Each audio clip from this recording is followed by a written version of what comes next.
পুলিশে সাংবাদিক ভাইদের গায়ে হাত তুলে অনেক অন্যায় করেছে। তাই সাংবাদিক ভাইয়েরা কিভাবে খেপে গেল দেখুন। আসলে সবাই একতা থাকলে কেউ কিছু করতে পারে না, এই দুনিয়ার মধ্যে কেউ কিচ্ছু করতে পারবে না। দেখুন কিভাবে খেপে গেল এই সাংবাদিক ভাইয়েরা। এই পুলিশকে মাপ চাইতে হবে এরকম বলতেছে, দেখুন ভিডিওটা।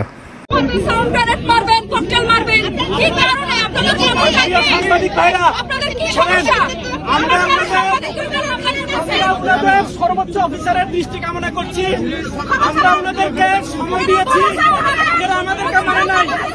আমরা এখানে আসছি আমাদের কাজ করতে, কিন্তু ওনারা আমাদের উপরে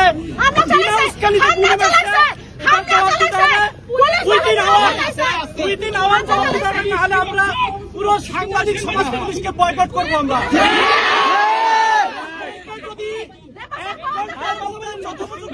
না জানান আমরা সাংবাদিকদের পুলিশের সব রকমের কর্মসূচি আমরা বর্জন করব।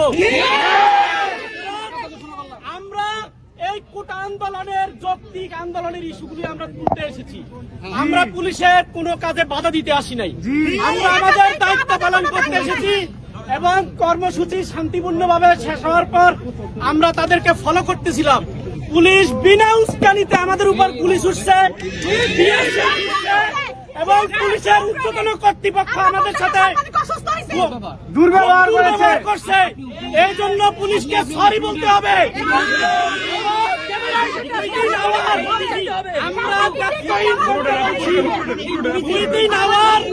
আমাদেরকে বিষয়টি যদি স্পষ্ট না করে আমরা 1 ঘন্টা পরে কর্মসূচি দিয়ে পুলিশকে বর্জন করব। সবাইকে তথ্য ধারণ করার জন্য আমরা আহ্বান জানাচ্ছি।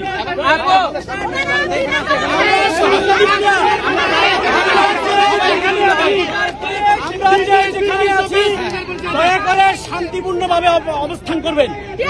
আমরা কোনো উস্কানিতে পা দিব না, আমরা কোন রকম উস্কানিতে পা দিব না। আমরা কারো পক্ষে রই। গণমাধ্যম কর্মীদের উপরে এখানে আক্রমণ করা হয়েছে, নির্লজ্জভাবে আক্রমণ করা হয়েছে। পুলিশকে জবাব দিতেই হবে। কি অপরাধ করেছি এইটা আমাদেরকে জানাতে হবে। পুলিশকে নিঃশর্তভাবে ক্ষমা চাইতে হবে।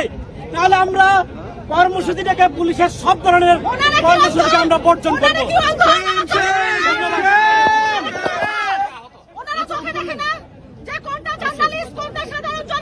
আমরা ওনাদেরকে কয়েকবার বলেছি আমরা এখানে অবস্থান করেন।